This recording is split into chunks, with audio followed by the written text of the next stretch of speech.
हरे कृष्ण। स्वागत है आपका हमारा इस आध्यात्मिक चैनल पर। एक साधक ने पूज्य श्री भाई जी से पूछा कि शीघ्र भगवत प्राप्ति कैसे हो।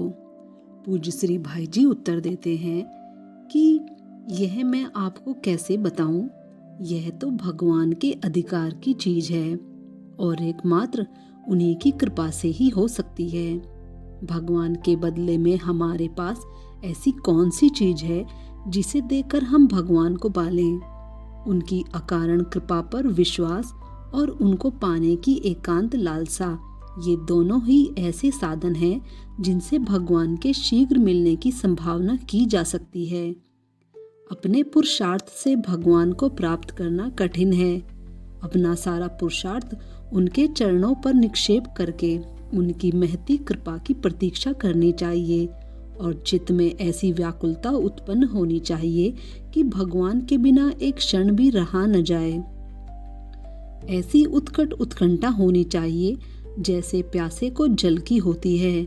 जिसके प्राण प्यास से छटपटा रहे हों वह किसी भी दूसरी वस्तु से संतुष्ट नहीं हो सकता।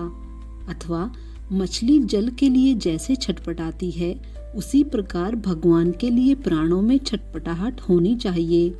भक्त व्रतासुर भगवान से कहते हैं कि हे सर्व सौभाग्य निधे, मैं तुमको छोड़कर स्वर्ग के ब्रह्मलोक, भूमंडल का साम्राज्य, पाताल का एक छत्रराज, योग की सारी सिद्धियां, यहाँ तक कि मोक्ष को भी नहीं चाहता। जैसे पक्षियों के बच्चे जो पंखहीन होते हैं अपनी माँ की बाट देखते रहते हैं, जैसे भूख से बिलबिलाते हुए बछड़े अपनी माता गौ का दूध पीने के लिए आतुर रहते हैं, और जैसे परदेश में गए हुए पति से मिलने के लिए उसकी वियोगिनी पत्नी व्याकुल रहती है, वैसे ही हे कमल नयन, मेरा मन आपके दर्शन के लिए छटपटा रहा है। पर भगवान के लिए ऐसी व्याकुलता होना सहज नहीं है। भगवत कृपा से ही ऐसा होना संभव है। महत्वपूर्ण भजन के प्रभाव से जब भगवान की अहेतुकी कृपा में विश्वास होता है, तभी भगवत कृपा का अनुभव होता है और भगवत कृपा से ही भगवान का महत्व समझ में आता है। एवं तभी भगवान की प्राप्ति के लिए व्याकुलता होती है। भगवान का महत्व जानने के लिए भगवत प्रेमियों का संग करना बहुत आवश्यक है। असल में मुख्य वस्तु है भजन। भगवत प्राप्ति की इच्छा की अपेक्षा भी भजन की इच्छा अधिक महत्वपूर्ण है। अतः भजन बनता रहे। भगवत प्राप्ति तो जब भगवान चाहेंगे तब हो ही जाएगी।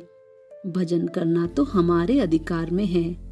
भगवान ने कान दिए हैं, जीभ दी है, मन दिया है।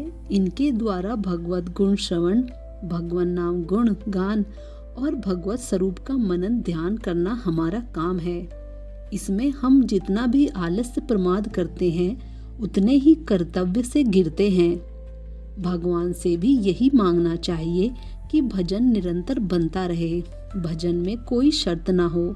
शर्त हो तो यही कि कभी भजन को भूले ना। भजन की क्षण भर की भी भूल चित्त में व्याकुलता पैदा कर देनी चाहिए। देवर्षि नारद जी ने भगवान के विस्मरण में परम व्याकुलता को ही भक्ति कहा गया है।